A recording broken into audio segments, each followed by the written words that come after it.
Creed en sus profetas. Lunes, 1 de junio 2020. Salmos 120. A Jehová clamé estando en angustia, y él me respondió. Libra mi alma, oh Jehová, del labio mentiroso, y de la lengua fraudulenta.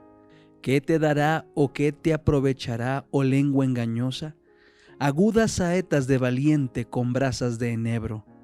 Ay de mí, que moro en Mesec, y habito entre las tiendas de Cedar. Mucho tiempo ha morado mi alma con los que aborrecen la paz. Yo soy pacífico, mas ellos, así que hablo, me hacen guerra. El conflicto de los siglos, capítulo 40. El tiempo de angustia. La noche de la aflicción de Jacob, cuando luchó en oración para ser librado de manos de Esaú, Génesis 32, 24 al 30, representa la prueba por la que pasará el pueblo de Dios en el tiempo de angustia. Debido al engaño practicado para asegurarse la bendición que su padre intentaba dar a Esaú, Jacob había huido para salvar su vida, atemorizado por las amenazas de muerte que profería su hermano.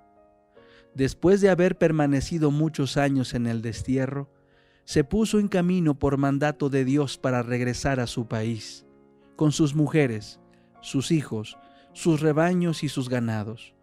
Al acercarse a los términos del país, se llenó de terror al tener noticia de que Esaú se acercaba al frente de una compañía de guerreros, sin duda para vengarse de él. Los que acompañaban a Jacob, sin armas e indefensos, parecían destinados a caer irremisiblemente víctimas de la violencia y la matanza. A esta angustia y a este temor que lo tenían abatido, se agregaba el peso abrumador de los reproches que se hacía a sí mismo, pues era su propio pecado el que le había puesto a él y a los suyos en semejante trance. Su única esperanza se cifraba en la misericordia de Dios. Su único amparo debía ser la oración. Sin embargo, hizo cuanto estuvo de su parte para dar reparación a su hermano por el agravio que le había inferido y para evitar el peligro que le amenazaba. Así deberán hacer los discípulos de Cristo al acercarse el tiempo de angustia. Procurar que el mundo los conozca bien, a fin de desarmar los prejuicios y evitar los peligros que amenazan la libertad de conciencia. Después de haber despedido a su familia para que no presenciara su angustia, Jacob permaneció solo para interceder con Dios. Confiesa su pecado y reconoce agradecido la bondad de Dios para con él, y a la vez que humillándose profundamente, invoca en su favor el pacto hecho con sus padres y las promesas que le fueran hechas a él mismo en su visión en Betel y en tierra extraña. Llegó la hora crítica de su vida. Todo está en peligro. En las tinieblas y en la soledad sigue orando y humillándose ante Dios. De pronto, una mano se apoya en su hombro. Se le figura que un enemigo va a matarle y con toda la energía de la desesperación lucha con él. Cuando el día empieza a rayar, el desconocido hace uso de su poder sobrenatural. Al sentir su toque, el hombre fuerte parece quedar paralizado y cae, impotente, tembloroso y suplicante, sobre el cuello de su misterioso antagonista. Jacob sabe entonces que es con el ángel de la alianza con quien ha luchado. Aunque incapacitado y presa de los más agudos dolores, no ceja en su propósito. Durante mucho tiempo ha sufrido perplejidades, remordimientos y angustia a causa de su pecado. Ahora debe obtener la seguridad de que ha sido perdonado. El visitante celestial parece estar por marcharse, pero Jacob se aferra a él y le pide su bendición. El ángel le insta: «Suéltame, que ya raya el alba». Pero el patriarca exclama: «No te soltaré hasta que me hayas bendecido». ¡Qué confianza, qué firmeza y qué perseverancia las de Jacob! Si estas palabras le hubiesen sido dictadas por el orgullo y la presunción, Jacob hubiera caído muerto. Pero lo que se las inspiraba Era más bien la seguridad del que confiesa su flaqueza e indignidad, y sin embargo confía en la misericordia de un Dios que cumple su pacto. Luchó con el ángel y prevaleció, Oseas 12:4.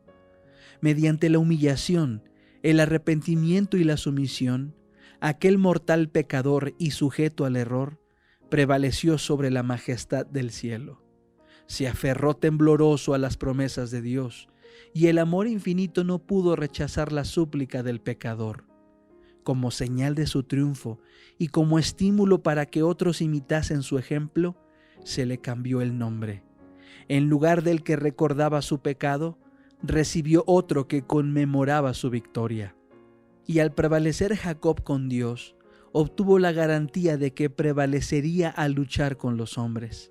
Ya no temía arrostrar la ira de su hermano, pues el Señor era su defensa. Satanás había acusado a Jacob ante los ángeles de Dios y pretendía tener derecho a destruirle por causa de su pecado. Había inducido a Esaú a que marchase contra él, y durante la larga noche de lucha del patriarca, Satanás procuró embargarle con el sentimiento de su culpabilidad para desanimarlo y apartarlo de Dios. Jacob fue casi empujado a la desesperación, pero sabía que sin la ayuda de Dios perecería.